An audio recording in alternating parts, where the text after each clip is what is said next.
अध्याय 2 लेसन 2 क्या हमारे आसपास के पदार्थ शुद्ध हैं। रसायन विज्ञान का ये टॉपिक है विलियन, कोलाइट और निलंबन। ये क्या चीज़ है? तो आपको बताना चाहते हैं कि पिछले अध्याय में जैसे कि हमने पढ़ा है कि पदार्थ दो कैटेगरी में बढ़ जाता है। एक शुद्ध पदार्थ जिसमें कि तत्व और यौगिक आते हैं, और एक अशुद्ध पदार्थ जिन्हें हम मिश्रण भी कह सकते हैं। मिश्रण दो प्रकार के हैं, समांगी मिश्रण और विषमांगी मिश्रण। समांगी मिश्रण ऐसे मिश्रण होते हैं जिनके कण समान रूप से पूरे विलयन में घुले हुए रहते हैं, जैसे चीनी या पानी का मिश्रण, स्याही या पानी का मिश्रण, नमक या पानी का मिश्रण, वो समांगी मिश्रण है। विषमांगी मिश्रण ऐसे मिश्रण होते हैं जिनके कण पूरे विलयन में समान रूप से नहीं घुले हुए रहते हैं, या आभासी रूप से वो घुले हुए दिखाई देते हैं लेकिन वास्तव में वो घुलित अवस्था में नहीं होते हैं, या कहें कि वो निलंबन के रूप में रहते हैं। तो हम पहले विलयन की बात करते हैं। जब हम विलयन की बात करते हैं तो विलयन दो घटकों से बना हुआ एक मिश्रण है। जैसे हम आपको दिखाएं, विलयन में विलायक तथा विलेय, सॉल्वेंट यानी कि विलायक, ये हमने पानी लिया, सॉल्वेंट लिया, इसमें एक बूंद हमने, ये मैं स्याही ले रहा हूं, इंक ले रहा हूं, एक बूंद हमने इंक की डाली तो ये बन गया विलयन। पानी इसमें विलायक का काम कर रहा है और स्याही इसमें विलेय का काम कर रही है। जिसकी मात्रा ज्यादा है वो विलायक यानी कि सॉल्वेंट, जिसकी मात्रा कम वो विलेय यानी कि सॉल्यूट।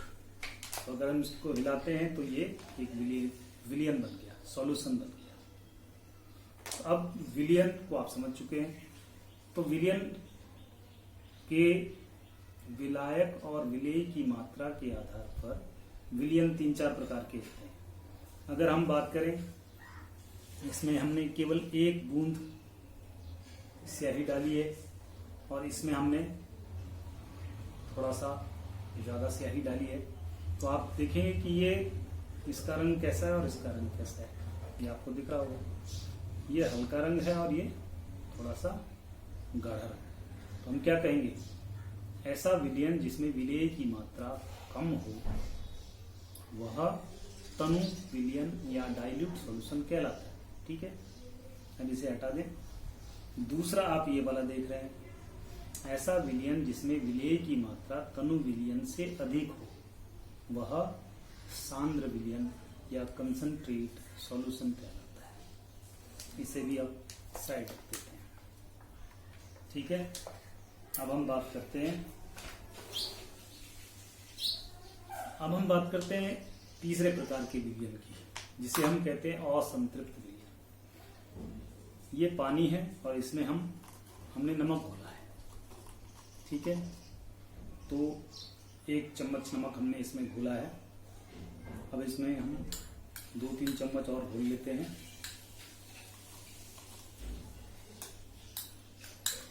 इतना नमक इसमें घोल लेते हैं, इसको घोलते जाएंगे। तो हमने जब सांद्र विलयन जब हम देखते हैं, इसमें भी हम विलयन के प्रकारों को समझा सकते हैं। अगर हम इतने पानी में थोड़ा सा नमक डालें तो वो तनु विलयन हो गया। अगर हम 1 चम्मच नमक डालें इस पानी में तो वो हो गया सांद्र विलयन। अगर हम 1 चम्मच से ज्यादा डालें तो वो हो गया असंतृप्त विलयन। और अगर हम इसमें डालते रहें और एक स्थिति ऐसी आए कि जब वो नमक घुलना बंद हो जाए तो उसे हम कहेंगे संतृप्त विलयन। तो यहाँ पर भी हमने ऐसे ही किया, इसमें हमने इतना नमक डाल दिया है कि अब घुलना बंद हो गया है, इसलिए ये वाला जो विलयन है ये संतृप्त विलयन कहलाता है। ठीक है, यदि इस संतृप्त विलयन में थोड़ा सा और नमक घोलने की कोशिश करेंगे तो वह बिल्कुल नहीं घुलेगा और वो नमक के कण साफ साफ इसके तल पर बैठते नजर आएंगे, यानी कि निलंबित रहेंगे।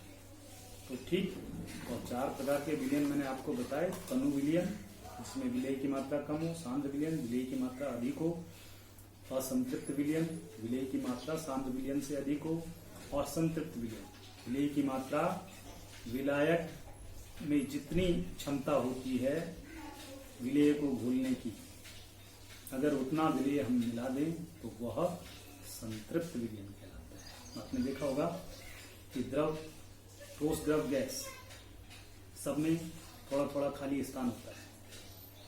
तो अगर द्रव में जो खाली स्थान होता है, पिछले अध्याय में हमने देखा था, उसका चित्र जो हमने बनाया, तो ठोस के कण आपस में चिपके हुए रहते हैं, काफी पास पास रहते हैं, द्रव के कण थोड़ा सा दूर दूर रहते हैं, तो बीच में रिक्त स्थान होता है। तो वो रिक्त स्थान जो होता है, ये नमक उन्हीं रिक्त स्थानों में भर जाता है, जिसकी वजह से इसमें नमक आसानी से घुल जाता है और इसका लेवल भी नहीं बढ़ता है। तो इसलिए यह संतृप्त विलयन तैयार हो जाता है। तो ये बात हुई विलयन के बारे में। इसके बाद हम मिश्रण की बात करते हैं। तो मिश्रण, विषमांगी मिश्रण, विषमांगी मिश्रण की बात करते हैं, हेटेरोजीनस सॉल्यूशन की बात करते हैं। तो उसमें दो चीजें हैं। हेटेरोजीनस सॉल्यूशन में सबसे पहले आ जाता है कोलाइड। तो कोलाइड क्या है? कोलाइड एक प्रकार का ऐसा मिश्रण है जो दिखता तो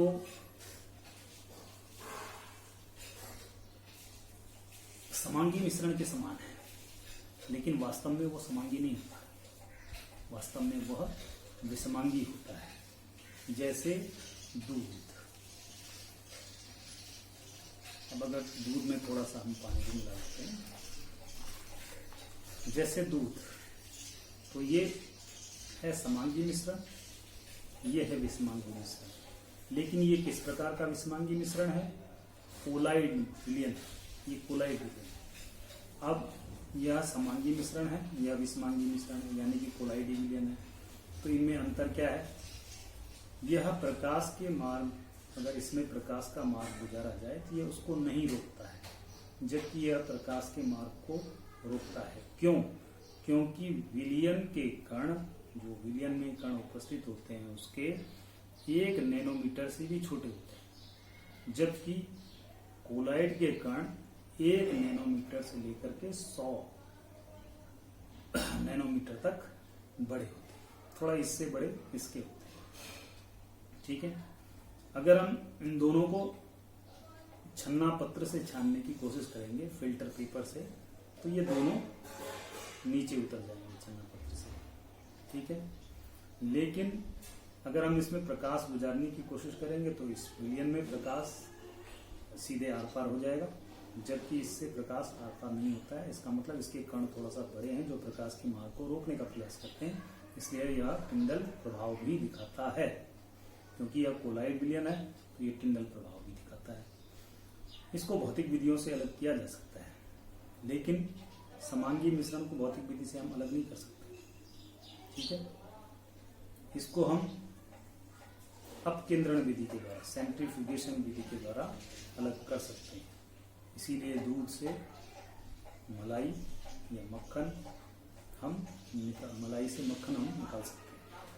तीसरे प्रकार का विलयन है निलंबन। देखेंगे आप, ये निलंबन है। इस निलंबन में हमने क्या किया? अभी देखो इसके कण जो है वो नीचे बैठे हुए निलंबन के। निलंबन का मतलब है कि जब विलायक के अंदर विलेय कण विलयन के तल पर बैठते नजर आते हैं, यानी कि निलंबित रहते हैं कण, तो उसे हम निलंबन कहते हैं। तो आप तीनों में फर्क देखिए, ये हमेशा एक समान घुला हुआ है, ये भी घुला हुआ लगता है लेकिन है नहीं। तो ये कोलाइड, विलयन, कोलाइड और निलंबन। अभी देखो इसके कण नीचे बैठे हैं, जब हमने इसको थोड़ा सा हिलाया तो ये फिर से मिल गया। तो इसका मतलब क्या है? इसके कण सबसे छोटे हैं, इसके कण इससे बड़े हैं और इसके कण सबसे बड़े हैं। यह प्रकाश की किरणों के मार्ग को पूरी तरह रोक देता है। ठीक है, तो ये 3 प्रकार के विलयन आपको पता है। अब इन दोनों को अगर हम छोड़ दें, अब हम कोलाइड पे आते हैं। भाई कोलाइड क्या है? तो कोलाइड विलयन एक ऐसा विलयन है जिसमें डिस्पर्सिंग मीडियम और डिस्पर्स फेज डिस्पर्सिंग मीडियम का मतलब परिक्षेपण माध्यम, और डिस्पर्सिंग फेज का मतलब परिक्षेपण प्रावस्था। दो घटक होते हैं। परिक्षेपण जो माध्यम है उसे हम विलायक भी कह सकते हैं, और परिक्षिप्त प्रावस्था जो है उसे हम विलेय भी कह सकते हैं। तो परिक्षेपण माध्यम में परिक्षिप्त प्रावस्था के कण निलंबित रहते हैं, तो उसे हम कोलाइड विलयन कहते हैं। तो कोलाइड विलयन के बहुत सारे उदाहरण हमारी प्रकृति में देखने को मिलते हैं। क्या क्या मिलते हैं उनके बारे में बात करते हैं। कोलाइड विलयन, अगर हमें पता है कि पदार्थ की तीन अवस्थाएं, ठोस, द्रव, गैस। जब हम ठोस के साथ ठोस को मिलाते हैं तो फिर मिश्र धातु का निर्माण होता है, जिसे हम ठोस सॉल्व भी कहते हैं। तो यहाँ पे मिश्र धातु दिखा देते हैं आपको। ये स्टील, ये एक मिश्र धातु है।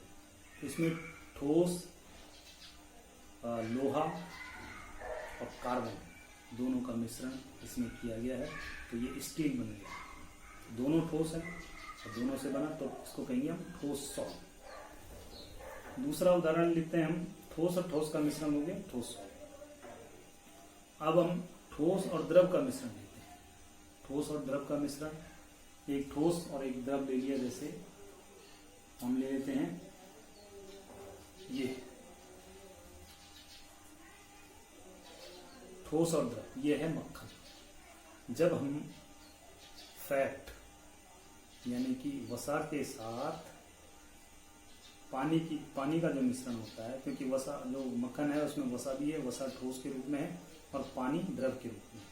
तो ऐसा उदाहरण है ये आपका मक्खन, या हम कहें कि इसमें जो है जेली पनीर भी आ जाता है, तो इसे हम कहेंगे जेली।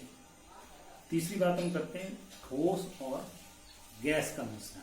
तो ठोस और गैस का मिश्रण में स्पंज या फोम आ जाता है, आपने देखा होगा।